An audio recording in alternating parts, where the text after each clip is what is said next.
समस्त कल्पना जल्पनार अंत घटी शेष में गंजाम जिला बीजेपी सभापति भाव मनोनीत होती सरोज सावत।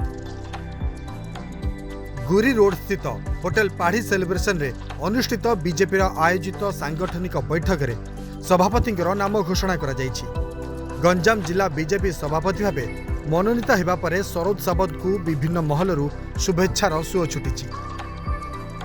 यह अवसर में ब्रह्मपुर सांसद डाक्टर प्रदीप पाणिग्राही, ब्रह्मपुर विधायक के अनिल कुमार, दिगपहंडी विधायक सिद्धांत महापात्र समेत बहु वरिष्ठ बीजेपी नवनिर्वाचित जिला सभापति को शुभेच्छा ज्ञापन करथिले। आज भारतीय जनता पार्टी ओडिशा प्रदेश तार गंजाम जिला सभापति हिसाब से मो पर दायित्व न्यस्त करुच्ची।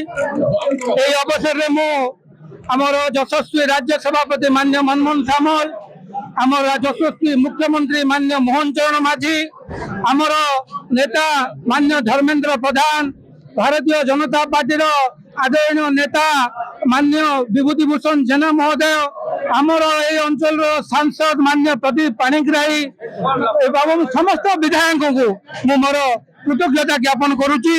एवं मोर गोटे मात्र कथा जे भारतीय जनता पार्टी जो विचार को लेकर कार्य करुच्ची से विचार एवं संगठन को सुदृढ़ करने आमर एकमात्र लक्ष्य हम एवं से काम निजक संपूर्ण रूप नियोजित करवा और पार्टी समस्त कार्यकर्ता सरकार कथा को कार्यक्रम को विकास कार्यक्रम को लोकों पाखे पहुंचाइबा एवं लोकों भितर भारतीय जनता पार्टी संगठन को सुदृढ़ करवा।